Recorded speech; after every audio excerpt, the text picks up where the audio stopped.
Thank you for coming to my channel today. I just wanted to do a quick video about a little bit about color theory and what colors are saying. I'm not going to go into all the different shades and all the different hues and everything. I just want to do the quick rainbow just to kind of give you guys a little bit of a reference for whether you're painting or creating or doing any sort of marketing.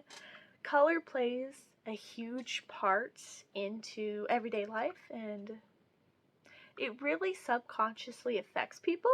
So I wrote a little book about some of it, and I'm not going to go into all the details, but I just wanted to hit a couple main facts that might be helpful. So let's get started. Start with red. Start of our rainbow. We're going to come down our rainbow. Red is, as we all know, big, trying to pronounce the word, exclamatory? It's fine. The biggest things that red is representing, and we're just like the bright red, is representing passion and love, energy and excitement.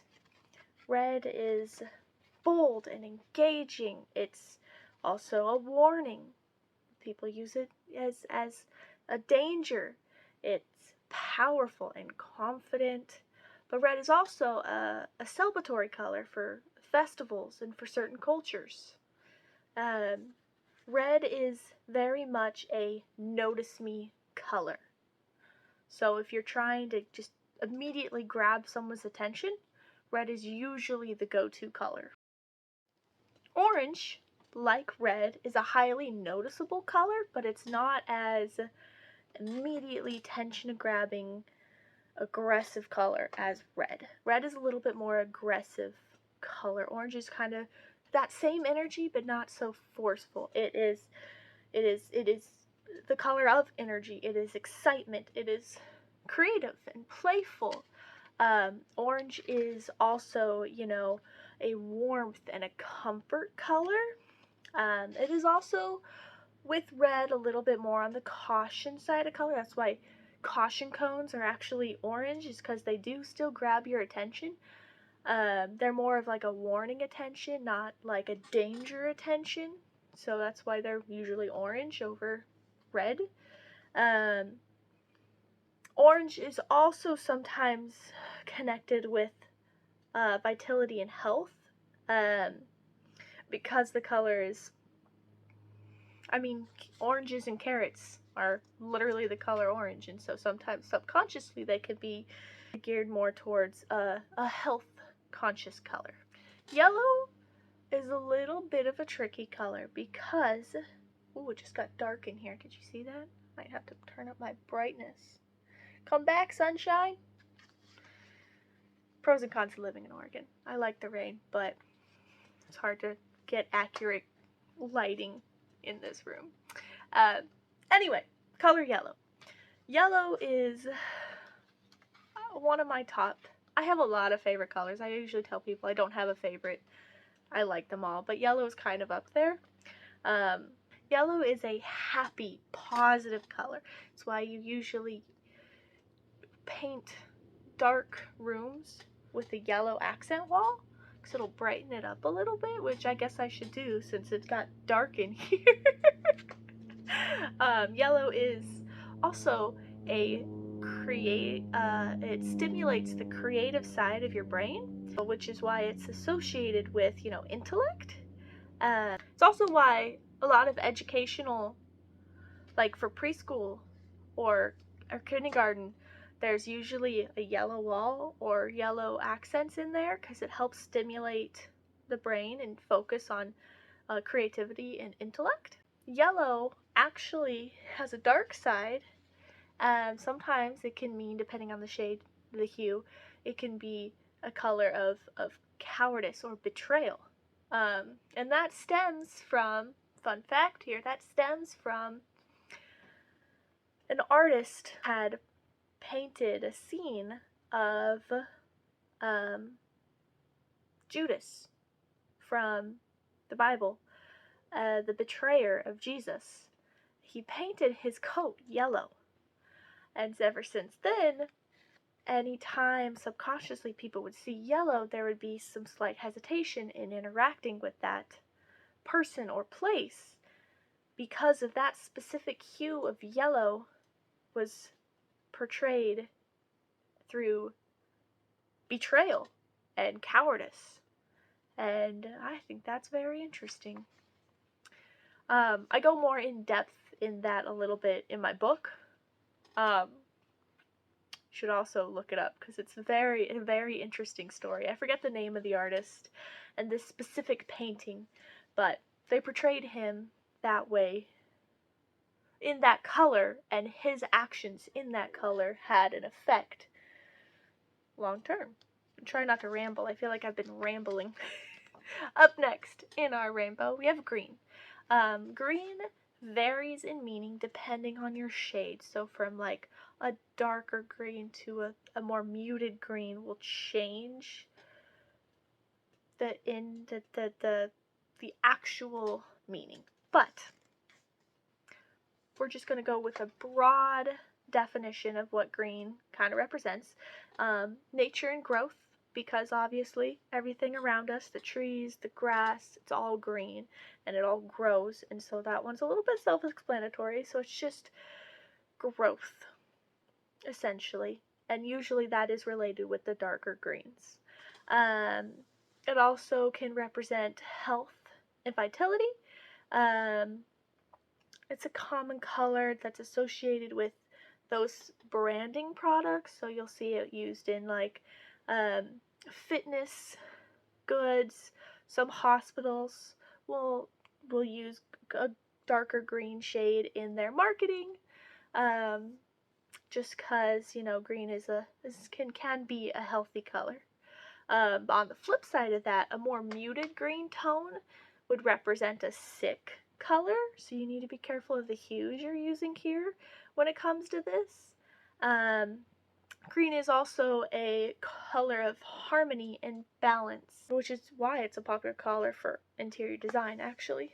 We're redesigning a room and we're bringing in some green to bring in that balance. So it also represents wealth and prosperity, which makes sense considering the cash dollar is green. That's probably where that comes from. It can also represent envy and jealousy. I believe, I'll have to fact check. We'll have to fact check this one. I believe got popular through some of Shakespeare's writing. He used a more muted shade of green to represent those feelings in some characters, and that kind of evolved from there. But there's your kind of overview of green. Blue is next. I don't know about you, but most people I know, blue is their favorite color. And that will say a lot about a person, by the way, what their favorite color is. So I'm very curious to know what your guys' favorite color is. So throw it down in the comments below. Shout it, all caps. You know, if I was putting this in full caps, pink, with a bunch of pink emojis. I'm not even kidding. I would be that annoying. In fact, I might still put it down there. But let me know what your favorite color is, because I want to see what the variety of people we've got around here. And you should quiz your friends after this too. But back to blue. Blue is a color of calmness and tranquility. Blue is often used when in high stress situations, you want to be surrounded by more blue colors. So if you experience anxiety a lot, maybe try decorating with more blue in your home, or wear blue. It's just, it subconsciously calms your mind. Blue is a color of trust and reliability. It is a color of intelligence and knowledge. It can be a color depending on the shade. Again, this is all based on shades, and I'm going to do an in-depth version here in the future. I don't know if I'll start with a video or a book. We'll see. I usually end up having more time writing than I do recording, which I guess I need to fix those priorities, huh? But depending on the shade of blue, blue can also be a sad color. It can be melancholy, and it can be a little depressing. So you want to be careful the shades you're picking with blue. Blue is also a very masculine color, especially in Western cultures. Blue is more often associated with masculinity and is usually marketed towards men. I'm going to go over two more colors real quick. Purple, and this is more, in my book, I gear more towards the darker purple. And again, I'm going to probably write an in-depth version. I kind of want to do a book dedicated to each color. So like a whole book to red, a whole book to orange, a whole book to yellow, etc., etc. They'll probably be like the same length as this one, but you'll get an in-depth version and I'll go over the different hues. But I kind of base this off of the most popular color, the most popular shade of that color in today's world. So when I go on this one, purple, it's usually a darker purple, more like a royal purple, which is one of the things people think of when they think of purple. They think of royalty and nobility, and that's because purple was a really hard color to manufacture centuries ago, and so only the rich and the elite and the royal could afford to have that color made. Purple is also a spiritual color and mysticism in some religions and cultures. You'll see lots of psychics using a darker purple in their logos or their marketing or even in their clothing.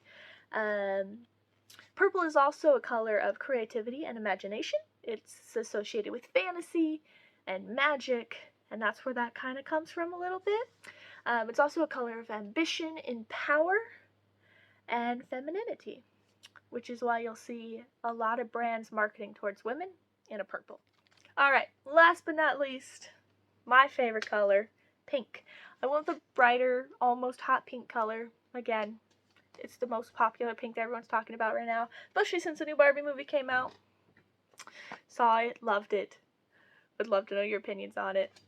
There's a debate amongst my circle of what it was actually meaning, and it's been very interesting to be a part of. So, I just have to say, my favorite color being marketed as it is right now means everything I've ever wanted to buy is now available in my favorite color. So, just saying, it's a happy day for me even if the movie was a bomb.